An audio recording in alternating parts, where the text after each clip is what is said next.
imagine us standing at the edge of this massive frozen mystery, right? Where all the clues are just sitting there right in front of you. But none of the pieces fit together. Exactly. They completely contradict each other. And it makes you wonder, like, why is human nature so obsessively drawn to the unsolved? Why can't we just let a mystery go?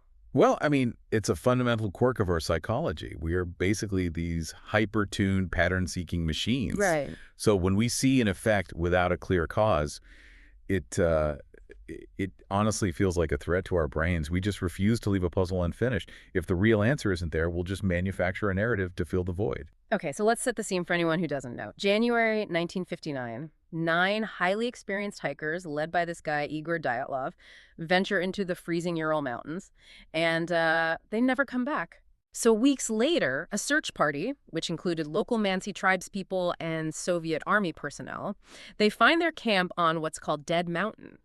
And the tent is ripped open from the inside. Which is just terrifying to picture. Like, what makes you tear through your own shelter into a blizzard? Exactly. And the bodies are found scattered in the snow. Some of them are in just their underwear, despite it being negative 22 degrees Fahrenheit. Yeah, negative 30 Celsius. It's unfathomable cold. And it gets weirder.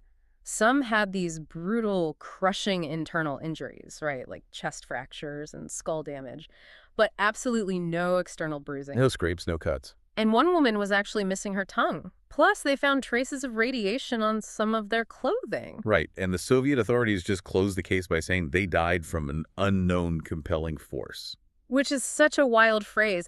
So Donnie Eicher does this incredible 2012 trek to retrace their steps. He even meets with Yuri Yudin, who was the sole survivor of the group. Right, the guy who turned back early because he was sick. Yeah, you can just imagine the survivor's guilt he carried his whole life.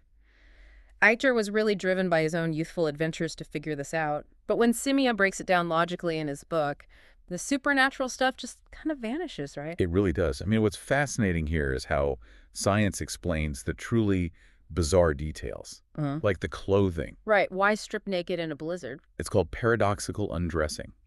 It's a known symptom of severe late-stage hypothermia. As your core temp drops fatally low, the muscles in your blood vessels basically fail. Oh, wow. Yeah, they dilate all at once, rushing warm blood to your freezing extremities.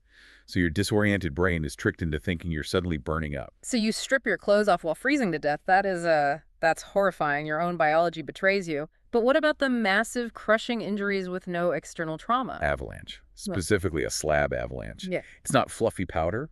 It's an immense heavy block of compacted ice and snow moving at highway speeds. Oh, so it just flattens you. Right. If you're sleeping in a tent and that immense blunt weight hits you, pinning you to the frozen earth, it crushes your rib cage like a car crash. But because you're wrapped in layers of fabric and snow, it doesn't leave localized bruising or scrapes.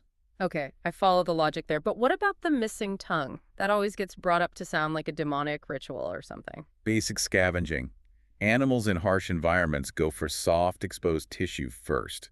It's brutal, but it's just biology. See, I hear that, but I have to push back a little with an analogy here. It's like looking at a jigsaw puzzle where the pieces come from 3 totally different boxes. How so? Well, if it was just an avalanche and hypothermia, why did the Soviet authorities use a phrase like unknown compelling force and then completely seal the files? And what about the radiation? Ah, right. Historical context is key there. It's 1959, the height of the Cold War. The Soviets are doing secretive nuclear testing everywhere. Oh. Plus, these hikers were science and engineering students. The radiation likely came from their own university labs back in Yekaterinburg, or just localized fallout, completely unrelated to the mountain. That makes sense. And that phrase, unknown compelling force, that's just Soviet bureaucratic speak for we don't know, case closed, but we artificially link it all together because we want a story. We want the grand conspiracy, which actually is a perfect pivot. If Dyatlov Pass shows how brutal nature can accidentally mimic a thriller, what happens when human behavior is intentionally bizarre? Oh, moving from the chaotic wilderness to perfectly staged crime scenes. Yes, the theater of the bizarre. Let's look at the lead masks case. Brazil, 1966. 2 TV repairmen are found dead on a hill. They're wearing formal suits, waterproof coats, and these crude radiation-blocking lead masks over their eyes. And absolutely no signs of trauma. None at all. Beside them is an empty water bottle, 2 towels, and a notebook with this incredibly creepy instruction.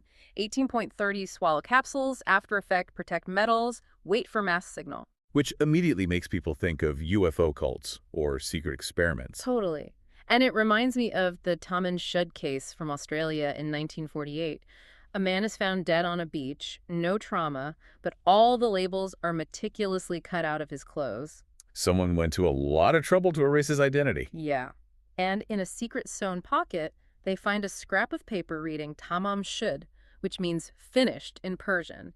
It was torn from a rare copy of the Rubaiyat of Omar Khayyam. And they actually found the specific book, right? They did. A suitcase linked to him had the specific American thread, and the book contained an unbreakable struck-through code and the phone number of a local nurse. Right. The nurse who claimed she didn't know it, but almost fainted when she saw a cast of his face. It's crazy. So, Simia breaks these down, too. How do you explain this without jumping to Cold War spies or aliens? Well, Simeon notes the complete absence of physical trauma in both cases.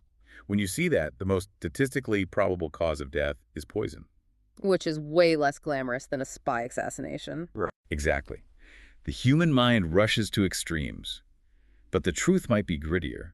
Could the lead masks just be a con game gone wrong? Two guys lured up a hill, told to take protective capsules that were actually poison, just to rob them. Wait, so you're saying the masks in the notebook were just cheap theatrical props? Yeah. If we connect this to the bigger picture, these cases show how bizarre props can effectively derail a police investigation for decades. It's a smokescreen. Here's where it gets really interesting to me. It's like an escape room where the game master died before giving the final clue. That's a great way to put it. And I want to ask you listening, do these weird prop-sled masks, ripped Persian poetry, removed tags, do they really point to a grand, sophisticated conspiracy, or just the elaborate misdirection of ordinary murderers covering their tracks? 9 times out of 10, it's ordinary criminals who Okay. just refuse to believe that mundane reality. Right. And speaking of refusing to believe reality, let's look to the sky. Let's talk about aviation and atmospheric mysteries. D.B. Cooper and the Tunguska event. Comparing the ultimate human vanishing act with a massive natural phenomenon. Yeah, let's start with D.B. Cooper. 1971. He hijacks a Boeing 727, demands $200,000 and 4 parachutes.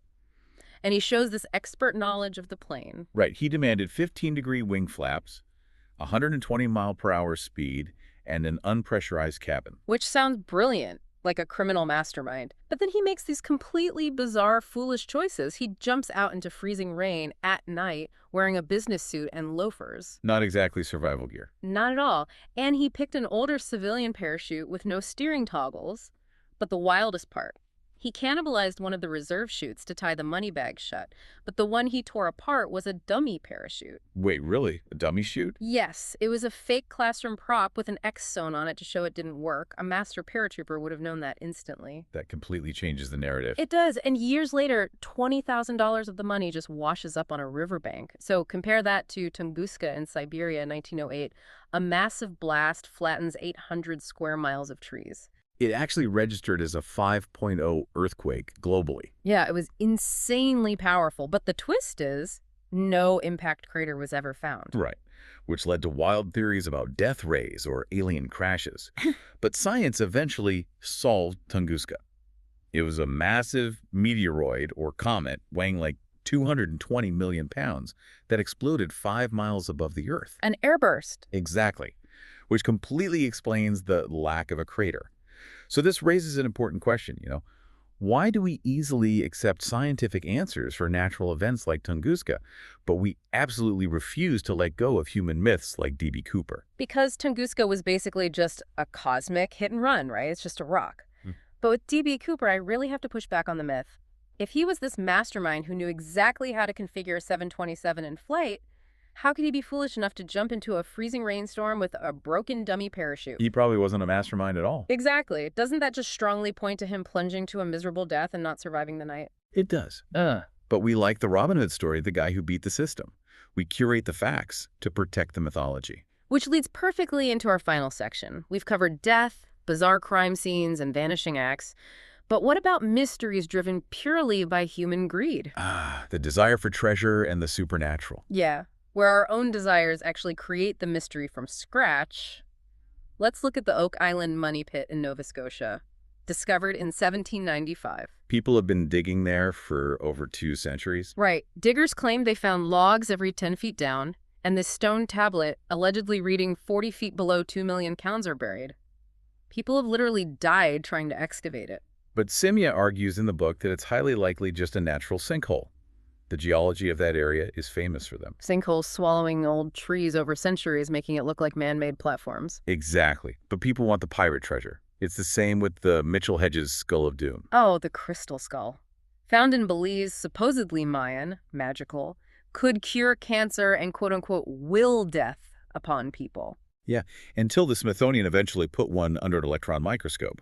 They proved it was carved with high-speed, modern rotary tools. Like 19th century jewelry equipment. Exactly. They traced it back to Eugene Bobin, a Parisian antiquities dealer who made a living selling fake artifacts. It's all just a grift.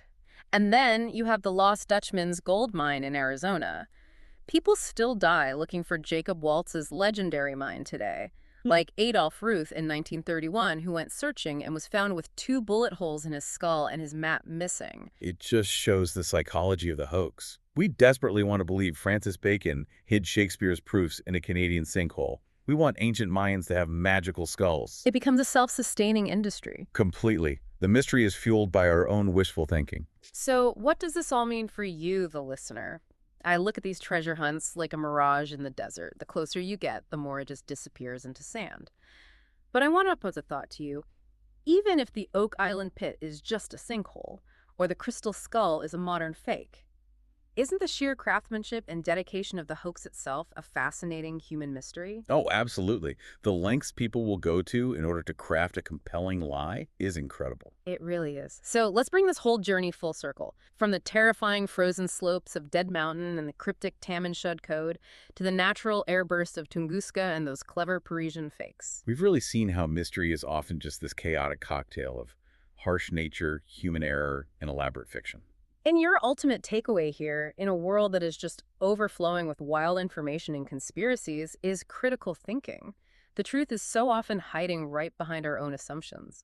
As Carl Sagan noted, our inclination to find meaning in the mysterious must always be tempered by scientific reasoning. We have to follow the evidence even when the myth is more fun. We do. But I want to leave you with one final provocative thought to mull over. Both of our sources today, they heavily analyze the aftermath of these mysteries. The cut tags, the frozen tent, the scratches on a skull. The physical evidence left behind. Right, but think for a second about the individuals who actually carried these secrets while they were alive. Think of the unknown nurse in the Tom and Shud case, Justin. Yeah, she lived her whole life with that. She likely lived her entire life knowing the exact identity of the dead man on the beach, walking around her neighborhood while the whole world guessed about spies. Or think of that 19th century forger in Paris who crafted a crystal skull so perfectly that it fooled experts for 100 years. They just carry that truth silently. Exactly. So the next time you're sitting on a bus or at a coffee shop, take a look at the completely ordinary people sitting next to you. What massive hidden secrets are they silently carrying to their graves right now?